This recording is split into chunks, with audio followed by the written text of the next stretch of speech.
प्रधानमंत्री नरेंद्र मोदी जापान और Papua New Guinea की यात्रा पर गए।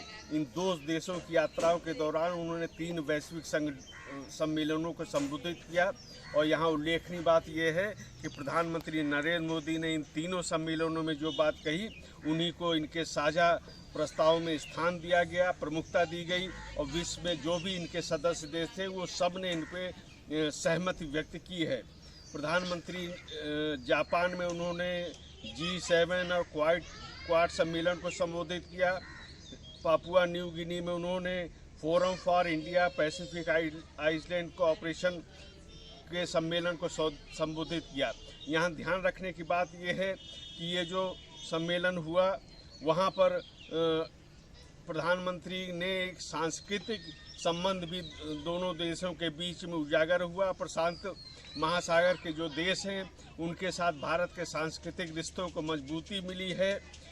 और प्रधानमंत्री ने जो कहा एक नया, उन्होंने छोटे देश हैं जो द्वीप के, उनको एक नया नाम दिया है। उन्होंने कहा है कि आप छोटे देश नहीं हो बल्कि विशाल महासागर के देश हो।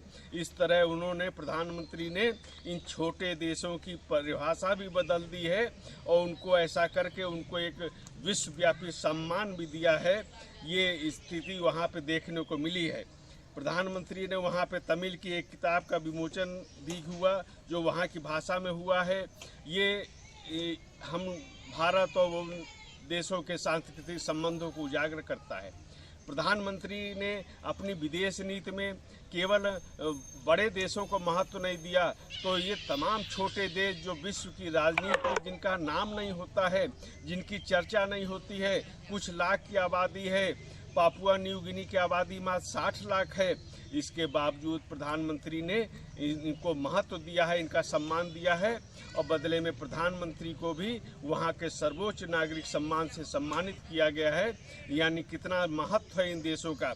उल्लेखनीय बात यह है कि 2014 में नरेंद्र मोदी जब प्रधानमंत्री बने थे तो उसी समय उन्होंने इस संगठन की स्थापना की थी और उसमें 14 ऐसे देश शामिल हैं जिनको पहले कोई महत्व नहीं देता था।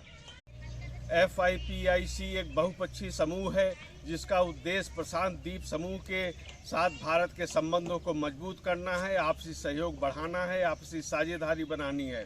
उल्लेखनीय यह है कि इस मंच की शुरुआत प्रधानमंत्री नरेंद्र मोदी ने 2014 में की थी। जब वो प्रधानमंत्री बने थे उसके कुछ समय बाद ही प्रधानमंत्री फिजी की यात्रा पर गए थे और इन देशों के एक संगठन का उन्होंने गठन किया था और उस समय से इसके सम्मेलन चल रहे हैं। आप इनके नाम भी देखेंगे तो लगेगा कि ये तो दुनिया में ये नाम सुने ही नहीं जाते हैं। इसमें कुक आइलैंड है, फिजी तो पहले ही से भारत का करीबी रहा है, किरबाती है, मार्शल आइलैंड है, माइक्रोनेशिया है, Nauru, new Palau, Papua New Guinea, Samoa, Solomon island, tonga, Tuvalu और वानुआतू। ये नाम जो आपने देखे तो आप समझेंगे कि किस तरह से नरेंद्र मोदी ने इन छोटे देशों को भी अंतर्राष्ट्रीय राजनीति के मुख्य धारा में शामिल किया है। अब इनकी आवाज़ भी विश्व स्तर पर सुनी जा रही है।